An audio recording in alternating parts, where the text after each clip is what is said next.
오늘 이 아침에 우리에게 주신 하나님의 생명의 말씀은 구약 성경 417페이지 사무엘상 7장 7절에서 12절까지 말씀입니다. 제가 하나님 말씀을 봉독해 드리겠습니다. 하나님 말씀을 경청하시기 바랍니다. 이스라엘 자손이 미스바에 모였다 함을 블레셋 사람들이 듣고 그들의 방백들이 이스라엘을 치러 올라온지라.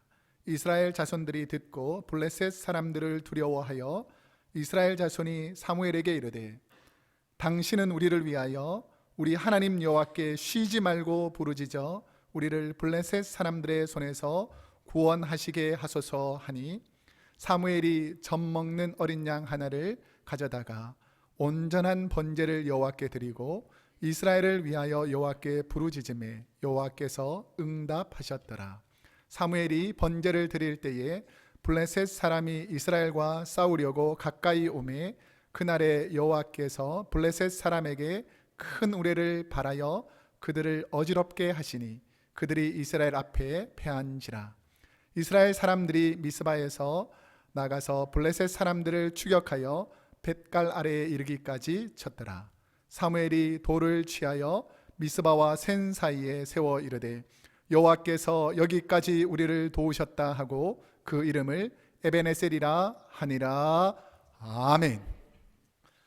사무엘상 7장 12절에서 7절에서 12절까지 말씀을 중심으로 에베네셀 하나님이라는 제목으로 하나님 말씀을 선포하도록 하겠습니다.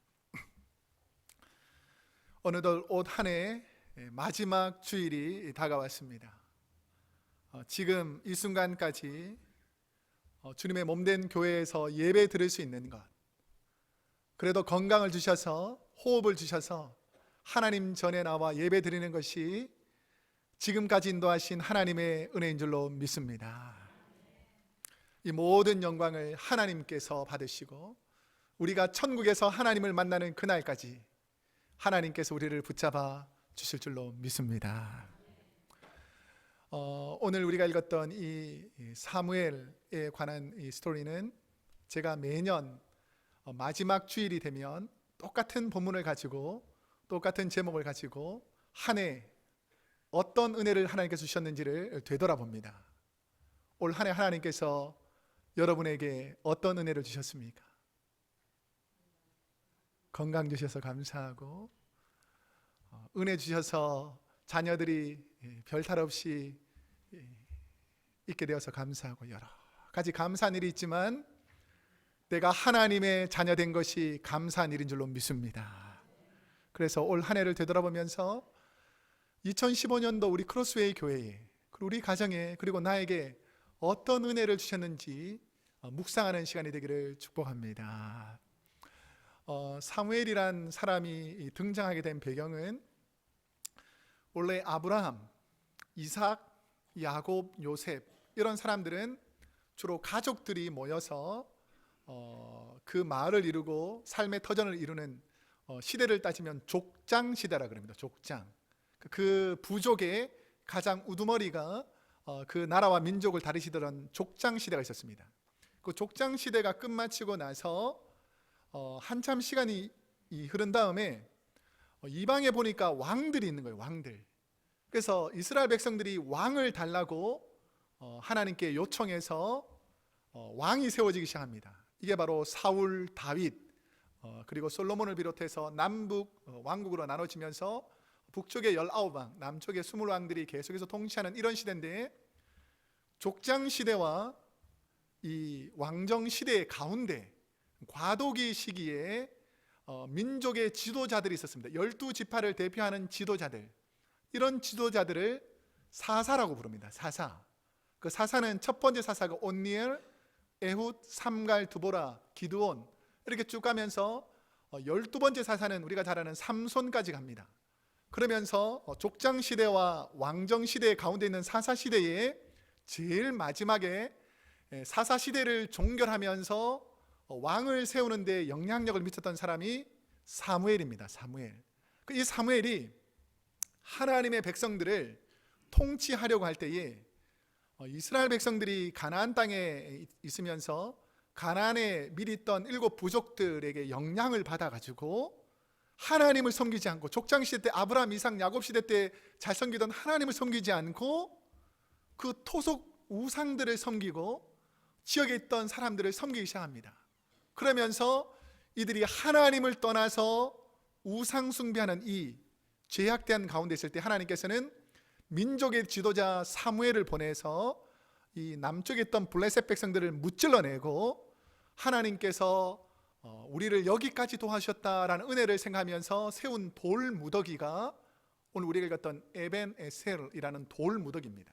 이 돌 무더기, 이 에벤에셀은 도움의 돌, 하나님이 도우신 증거라는 뜻의 돌 무더기입니다. 올 한 해 저와 여러분에게 베풀어 주신 하나님의 도우심, 은혜는 어떤 것들이 있습니까? 여기까지, 지금 이 순간까지 우리 크로스웨이 교회를 한 해 동안 인도해 주신 은혜, 우리는 삶의 중요한 순간들을 되돌아보면서 어려운 순간에 도움을 주신 하나님의 은혜를 기억하는 저와 여러분이 되기를 축복합니다. 그러면서 제가 올 한 해 동안 하나님의 은혜를 어떻게 감사할까를 생각하다가 하나님께 주신 영감은 우리 온 성도님들이 올 한 해 동안 은혜를 주신 하나님께 감사의 찬양을 올려드리자 라는 마음이 들었습니다. 그래서 우리 스크린에 나오게 될 텐데, 하나님의 은혜라는 곡입니다. 나를 지으신 이가 하나님, 나를 부르신 이가 하나님, 나의 나 된 것은 다 하나님의 은혜다. 나의 달려갈 길 다 가도록, 내가 마지막 호흡 다 하도록 하나님의 은혜를 기억하겠다라는 마음으로 한번 함께 주님을 찬양하겠습니다.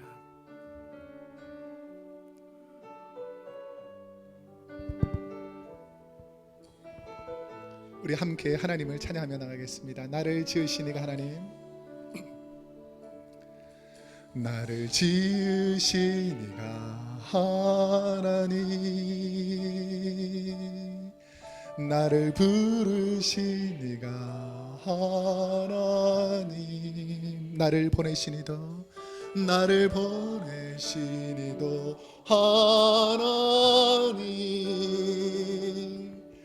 나의 나 된 것은 다 하나님 은혜라.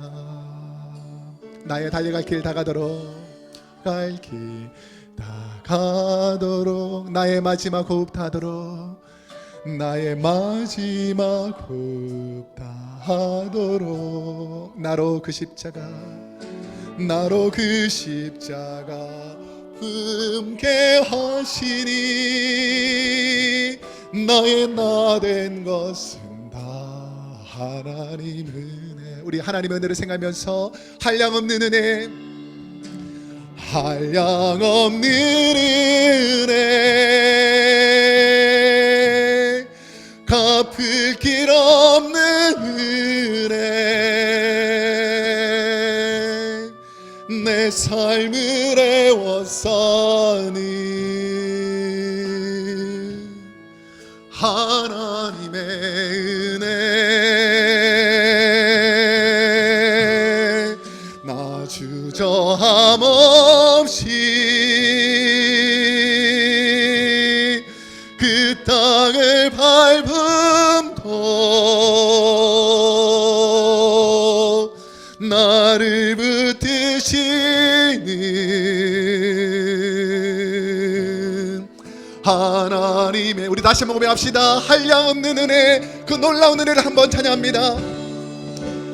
한량없는 은혜, 우리의 삶에 도우신 하나님의 은혜, 갚을 길 없는 은혜, 우리의 삶을 애워싸는, 내 삶을 애워싸는 하나님의 은혜, 하나님의 은혜, 나 주저함 없이,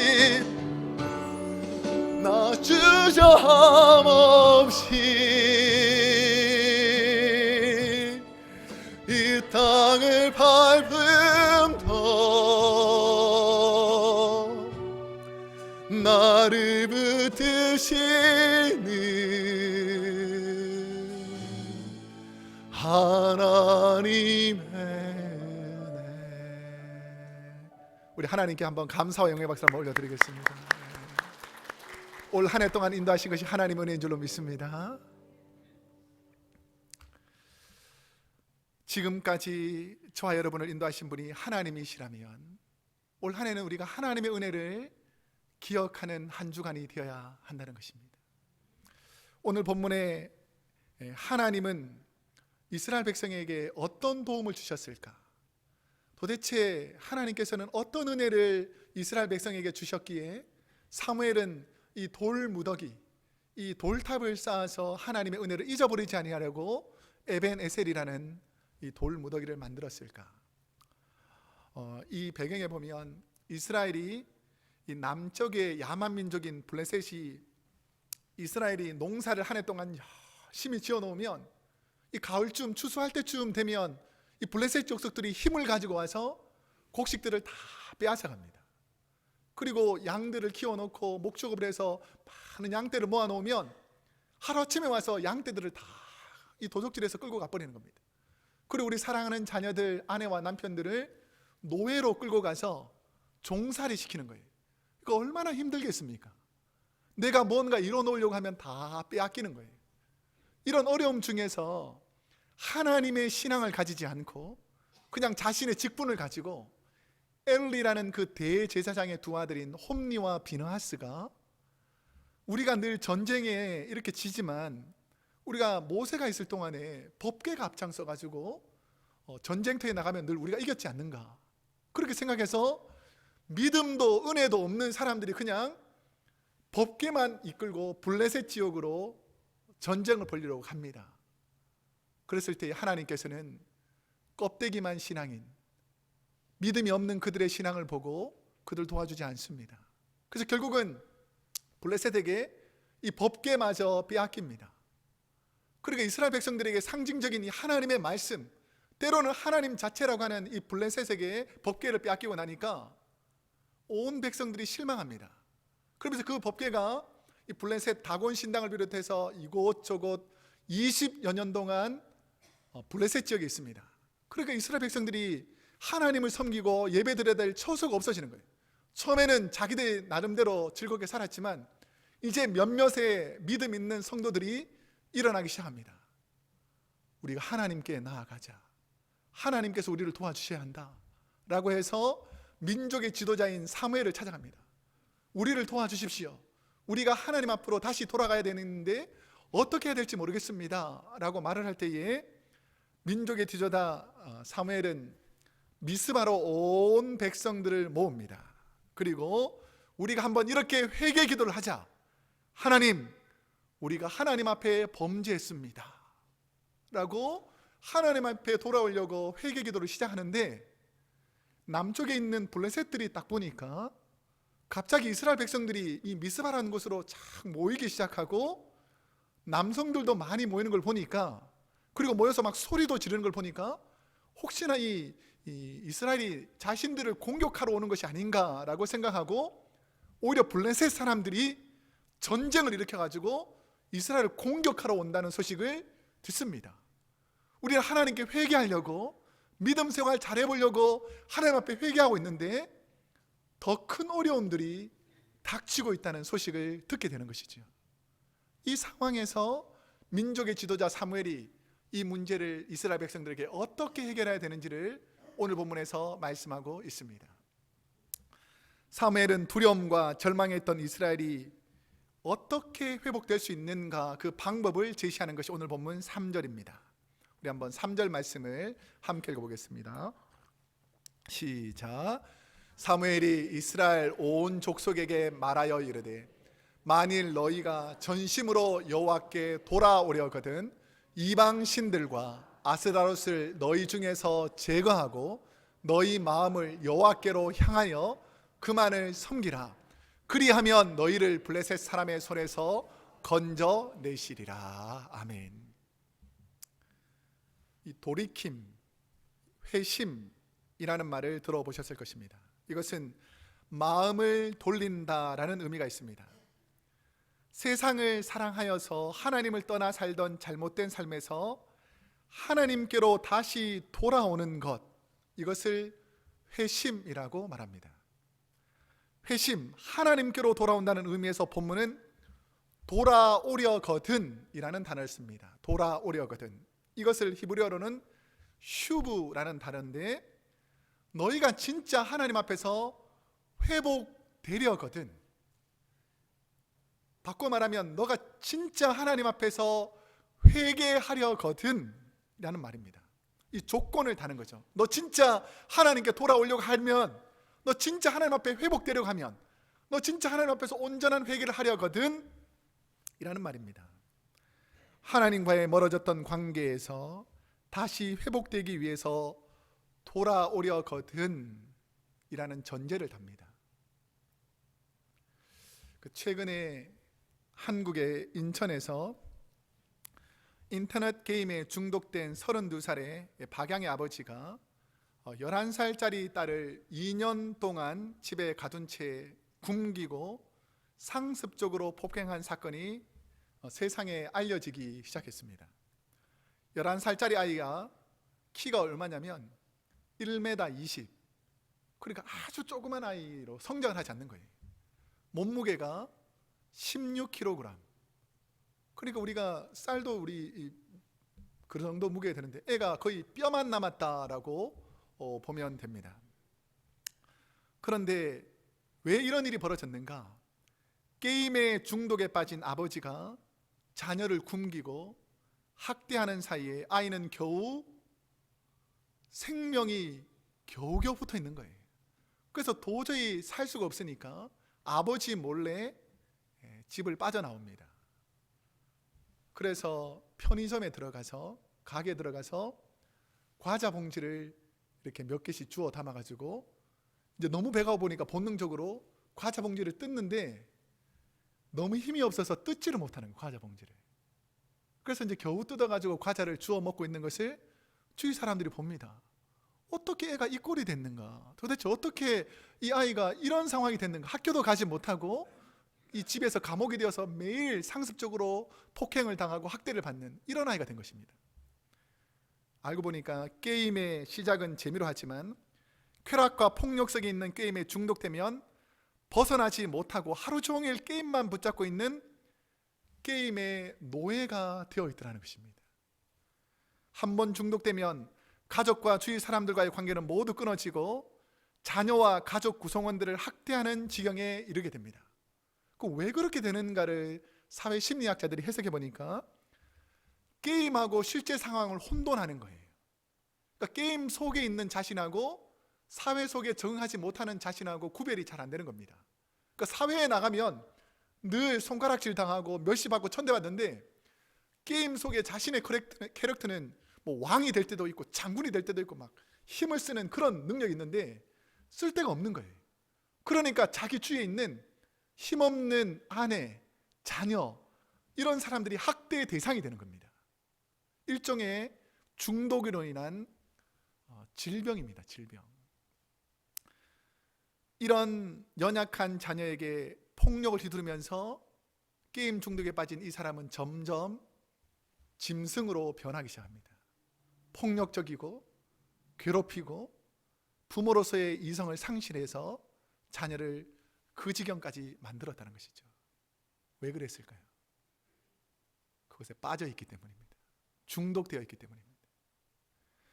이스라엘 역시 하나님을 떠나 세상의 우상에 중독되어 버렸습니다. 하나님을 잘 섬기던 그 모습은 사라져버리고 이 지역에 있는 우상들에게 빠져서 거기서 벗어나지 못하는 거예요. 본문에 보면 바알이라는 신이 나옵니다. 바알. 잘 아시겠지만 바알은 비와 풍요를 주는 신이라고 합니다. 아스다롯은 성적인 충족과 쾌락을 주는 신이라는 거예요.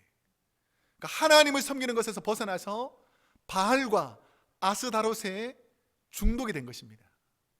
오늘날로 쉽게 바꿔 말하면 돈 앞에 벌벌 떠는 사람, 쾌락 앞에 벌벌 떠는 사람, 성적인 타락함에서 벗어나지 못한 사람들로 이스라엘이 타락해버렸다는 거예요. 너 진짜 회복되기를 원하느냐? 진짜 회복되어서 회개하기를 원하느냐? 그러면 바알과 아스타롯, 네가 하나님보다 더 사랑하는 세상의 거짓된 것 버려야지만 내게 돌아올 수 있다는 거예요. 여러분, 올 한 해를 되돌아보면서 여러분이 버려야 될 바알과 아스다롯을 제거하기를 축복합니다. 저와 여러분 속에 아직 남아있는 바알과 아스다롯은 무엇인가? 올 한 해를 되돌아보면서 저와 여러분이 버려야 할 성품, 행동, 말, 마음의 죄악은 어떤 것이 있는가? 4명의 자녀를 둔 한 어머니가 교육에 관심이 많았습니다. 그 고대 시대에. 그래서 그 당시에 가장 지혜로운 현자에게 찾아가서 어떻게 하면 우리 4자녀를 지혜로운 자녀로 잘 키울 수 있겠습니까? 라고 그 스승에게 물어봤습니다. 그러니까 그 현인이 자기 뒷마당에 있는 뜰로 데리고 가면서 나무가 이렇게 4그룹으로 있는 거예요. 근데 첫 번째 있는 나무들은 이제 갓 심은 아주 조그만 초년생 나무입니다. 그래서 이 나무 중에 하나를 뽑아보세요 라고 하니까 금방 뽑아내요.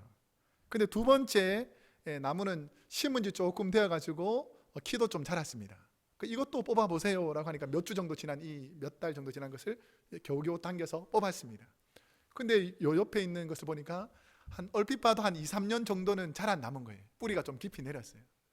근데 이 나무 뿌리를 다 뽑아야지 지혜를 가르쳐 준다 그러니까 엄마가 세 번째 있는 그 나무도 힘을 다해서 뽑아냈습니다. 근데 제일 가쪽에 있는 나무를 보니까 최소한 10년 이상 정도 되는 큰 나무들이 있는 거예요. 저것도 뽑아보라는 거예요.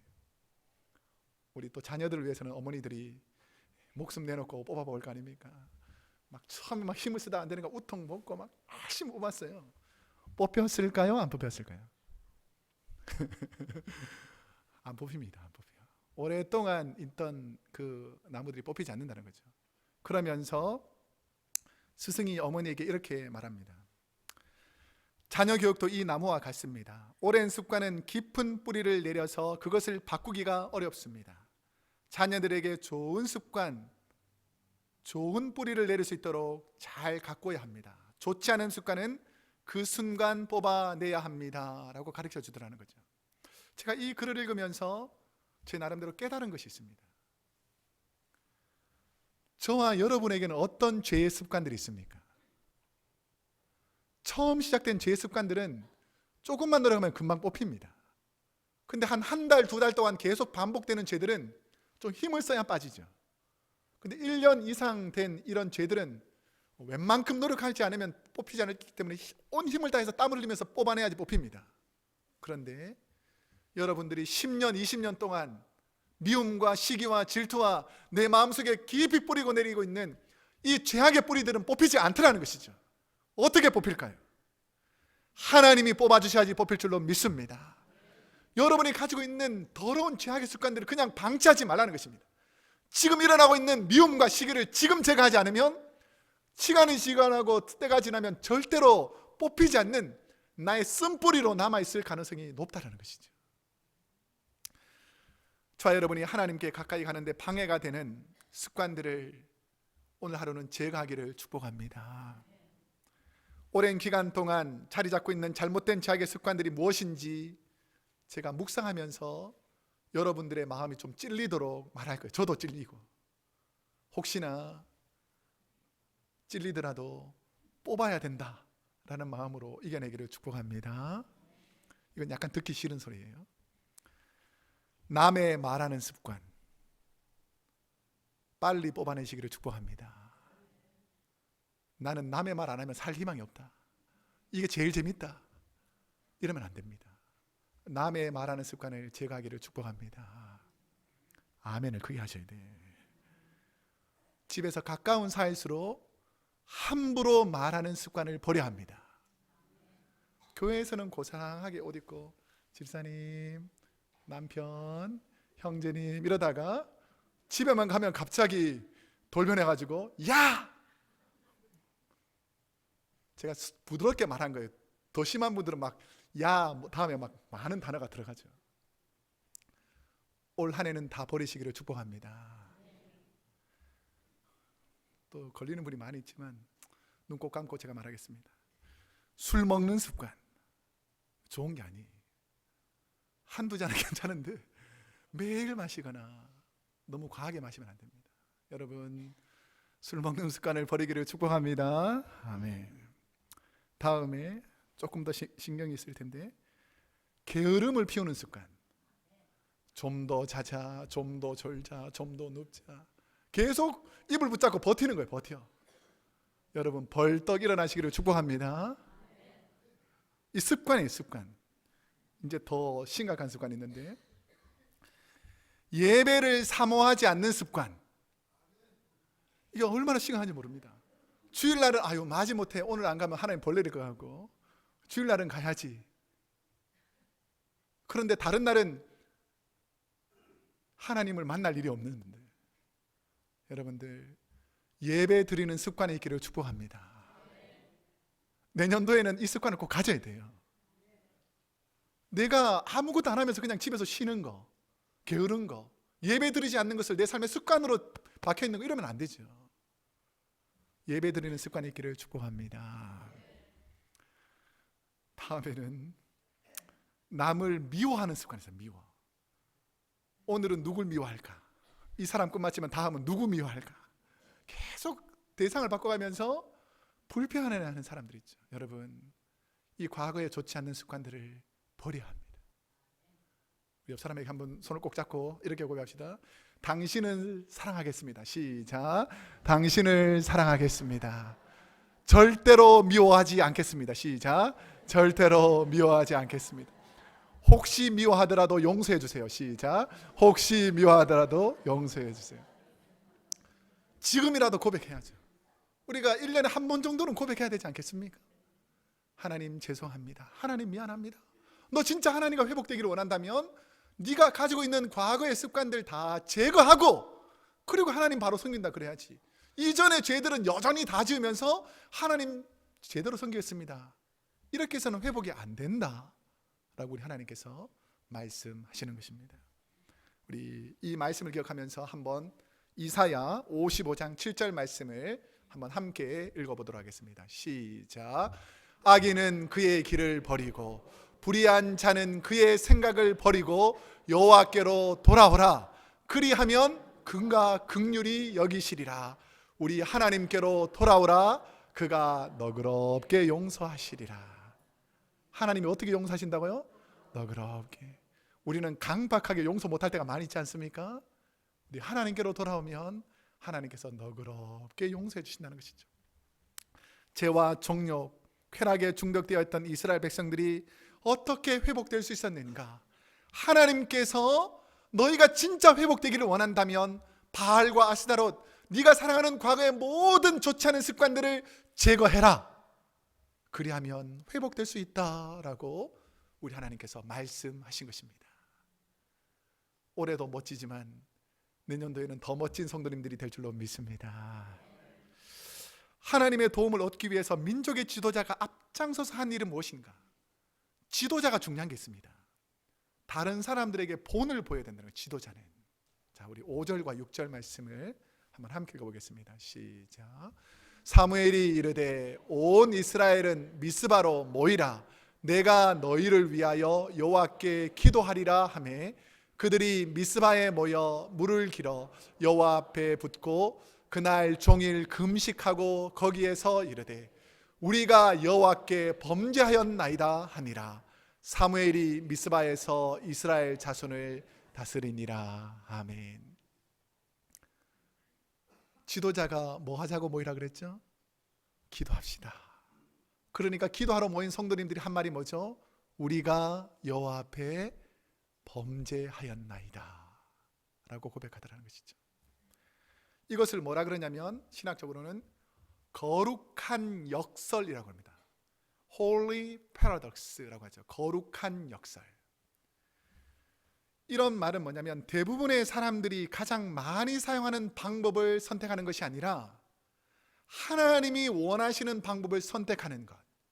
세상 사람들이 만든 법대로 살아가는 것이 아니라 하나님의 법을 선택하는 것. 이것을 거룩한 역설 Holy Paradox라고 합니다.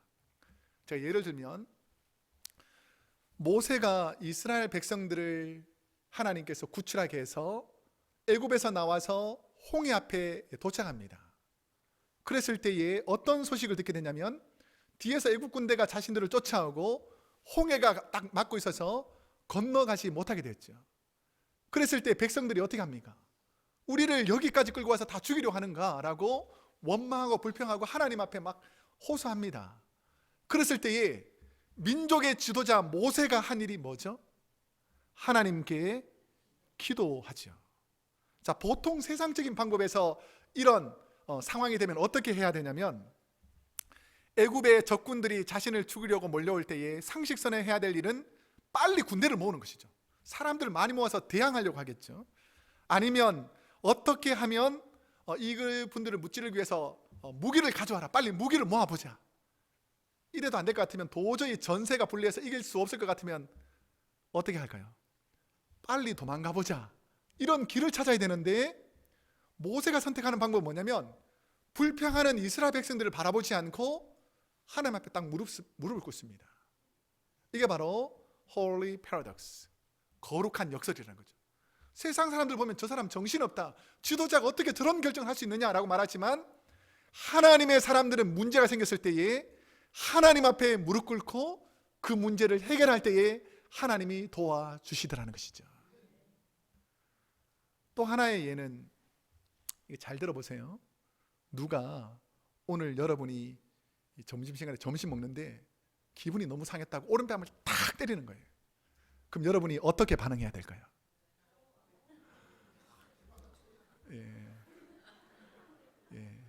만약에 진짜로 누가 기분 나쁘게 뒤통수를 팍 때려버린 거예요. 밥 먹고 있는데. 그래서 밥에 얼굴이 콱 파묻혔어. 고개를 들고 우리가 어떤 말을 해야 될까요? 제가 볼 때는 진짜 해보면 감사합니다 안 나옵니다. 이게 보통 우리가 결정하는 방법이잖아요. 근데 예수님께서는 오른밤을 딱 치니까 어떻게 하라 그랬죠? 왼뺨을 돌려야 된다. 이야, 쉬울까요? 우리 옆에 있는 분 한번 보세요. 옆에 있는 분을 봤을 때 내가 오른뺨을 세게 팍 때리면 왼뺨을 탁 돌려야 될 것 같은 분이 몇 분 정도 있을 것 같아요? 오른뺨을 때렸을 때 내가 만약에 그분의 오른뺨을 때리면 그 다음은 어떻게 될까요? 머리끄댕이 잡고 주먹 다짐하면서 점점 더 큰 싸움이 되겠죠. 그런데 만약에 진짜 문 권사님이 그럴 일은 없지만, 목사님 기분 나쁘다고 오른뺨을 탁 내가 맞았는데 제가 왼뺨을 권사님한테 탁 돌려대는 것을 다른 분이 보면 어떻게 할까요? 야, 역시 목사님 다르네. 오른뺨을 한 대 맞더니 바로 왼뺨을 딱 돌려대시네. 성도들은 어떻게 살아야 될까요? 세상 사람들이 하는 것처럼 똑같이 살아서는 안 됩니다. 하나님의 말씀, 때로는 도저히 우리가 상식선에서 이해할 수 없는 얘기 같지만 주님 말씀대로 하면 하나님의 은혜가 임할 줄로 믿습니다. 올 한 해를 되돌아보면서 나는 어떻게 살았는가? 세상 사람들처럼 다투고 싸우며 하나님의 영광을 가리며 살았는가? 아니면 하나님의 말씀 붙잡고 내가 억울하고 힘들지만 하나님의 영광을 위해서 살았는가를 되돌아보라 라고 말씀하는 것입니다. 저와 여러분의 삶을 저희 크로스웨이 교회의 삶에서 제가 한번 비추어 봤습니다. 하나님께서 올 한 해 우리 크로스웨이 교회에 베풀어 주셨던 Holy Paradox, 거룩한 역설은 무엇인가? 세상 사람들이 볼 때는 도저히 해결되지 않는 그 문제를 믿음의 사람들은 어떻게 해결했는가? 제가 처음 지난해 병원에 방문했을 때에는 말도 잘 못하고 기억력도 많이 떨어져 있던 사랑하는 주디가 성도님들의 기도로 회복되기 시작했습니다. 그런데 올해는 제가 되돌아보니까 여름에 멕시코 선교를 가게 됐거든요. 근데 거기 멤버 중에 누가 있는 줄 아세요? 주디가 있었습니다. 보통 사람 같으면 말도 못하고 어려운 상황에 있는 그 주디를 온 성도들이 하나님께 기도하고 달리니까 하나님께서 그를 하나님의 사람으로 더 큰 은혜로 복을 주셨다는 거예요. 주디가 뭐가 되고 싶은 줄 아세요? 주디는 소아과 의사가 되고 싶대요. 그 내가 주디한테 협박을 했죠. 나도 아픈 일이 생길 텐데 너 그때 치료해 줄 거야, 안 해줄 거야? 그러니까 치료해 준다 그랬어요. 저는 주디가 꼭 귀한 분이 되도록 기도하겠습니다. 하나님께서 도와주시는 거죠. 하나님께서. 저희가 2년 동안 제자 훈련했습니다. 그 제자 훈련하면서 많은 분들이 제자 훈련에 동참했지만 그 동참하면서 보니까 어떤 일이 있냐면 스토리가 많고 아픔도 많고 눈물도 많았는데 그 제자 훈련 성경 공부를 통해서 그분들의 마음들을 하나님께서 계속해서 위로해 주는 걸 봤어요. 세상 사람들 볼 때는 그 귀한 시간, 오전과 오후 시간에 세상에 가서 돈을 벌면 훨씬 더 자기의 유익이 되는데 그 시간을 다 포기하고 하나님 전에 와서 제자 훈련 받고 공부하는 것, 하나님께서 긍휼히 여기시고 하나님께서 여러분의 가정을 윤택하게 해주신 줄로 믿습니다. 그러니까 하나님의 방법을 사용하시죠. 조금 어떤 분에게는 거북스러운 얘기가 될 수 있겠지만 올해 우리가 한 일 중에 하나가 뭐냐면 우리를 사랑하시던 우리 민봉기 목사님 사모님이 아프시다는 소식을 들었습니다. 그랬을 때 어떻게 할까 우리가 고민하다가 우리 리더십들이 그러면 성도님들이 사랑을 모아가지고 그 목사님 사모님을 위해서 기금을 모아봅시다. 그래서 기금을 모으기 시작했어요. 한 주간 우리가 사랑의 헌금을 자발적으로 내었죠. 근데 모인 그 금액이 저희가 생각했던 것보다 훨씬 더 많은 금액이었습니다. 그래서 저희는 너무 감사해서 제가 민 목사님을 찾아갔죠.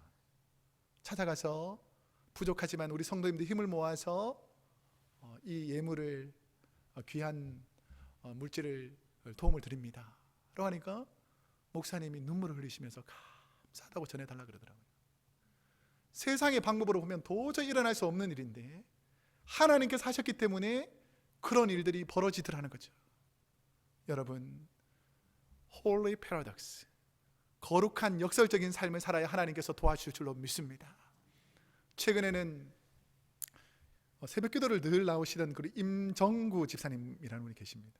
근데 하루아침에 높은 곳에서 떨어지셔가지고 뇌진탕이 되어서 앞도 보이지 잘 않고 말도 못하시고 엄청난 어려움이 있었습니다. 근데 우리가 한 일은 뭐냐면 성도님들이 온 성도님들 함께 모여서 하나님께 기도했습니다. 근데 오늘 보시면 알겠지만 부엌에서 열심히 봉사하고 예배 부차장으로 열심히 봉사하고 있습니다. 여러분, 이런 일들이 어떻게 일어나는가? 하나님이 도우셨기 때문에 된 줄로 믿습니다. 그 외에도 많은 스토리가 있겠지만 여러분의 가정에 어려움이 있을 겁니다. 내 힘으로는 도저히 풀리지 않는 문제들이 있을 것입니다. 그 문제를 하나님께 가지고 오십시오. 하나님께서 저와 여러분의 문제를 해결해 주실 줄로 믿습니다. 사무엘의 영성은 평소에 하나님과 깊이 교통하는 기도의 영성이 있었기 때문에 민족이 어려움을 당했을 때에 하나님께 기도하자라는 정확한 해결책을 내려놓았다는 것이죠.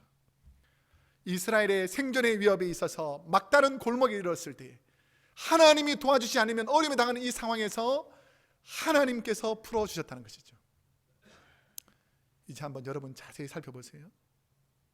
하나님, 이번에 어려움만 지나가면 제가 하나님 잘 섬기겠습니다. 하나님 한 번만 더 기회를 주시면 내가 하나님 제대로 섬기겠습니다. 우리 자녀가 고통 중에 어려움 중에 죽음의 위기를 고통당하고 있습니다. 하나님 한 번만 기회를 주십시오라고 우리가 얼마나 많이 기도했습니까? 이 기도의 제목들을 잊어버리지 않기를 축복합니다. 올 한 해 마지막 설교의 말씀을 통해서 하나님께서 우리에게 부탁하시는 말씀이 오늘 본문 12절 말씀입니다. 우리 한번 함께 읽어보겠습니다. 시작. 사무엘이 돌을 취하여 미스바와 센 사이에 세워 이르되 여호와께서 여기까지 우리를 도우셨다 하고 그 이름을 에벤에셀이라 하니라. 아멘. 과거의 잘못을 반복하지 않으려면 그때의 잘못을 마음속 깊이 새기며 살아야 합니다.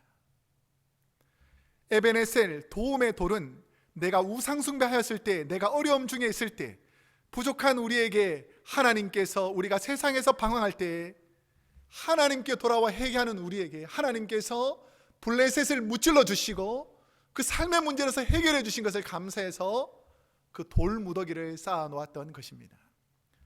여러분은 여러분의 삶에 늘 도우시는 하나님의 은혜에 얼마나 감사하며 기억하고 살아가고 있습니까?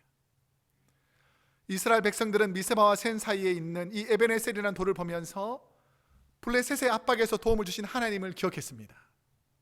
자신들의 힘이 아닌 오직 하나님이 도와주셨기 때문에 내가 여기까지 이 순간까지 있다는 것을 늘 마음속에 기억하면서 살았다라는 것이죠. 혹시 여러분은 올 한 해 여러분을 위해 기도하고 어려운 순간에 함께 기도한 동력자들을 기억하고 계십니까? 여러분은 여러분을 위해서 눈물로 날마다 기도하고 계신 여러분의 가족들과 여러분의 형제자매들을, 그 귀한 사랑들을 날마다 기억하고 있습니까?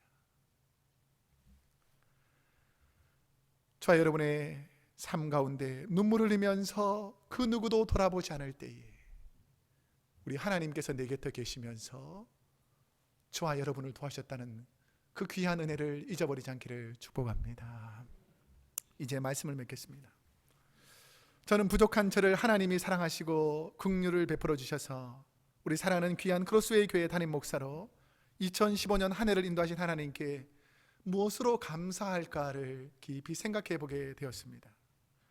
저는 가끔씩 내 마음속에 좀 불편함이 있거나 안타까움이 있거나 어려움이 있을 때마다 제가 즐겨보는 동영상 하나가 있습니다.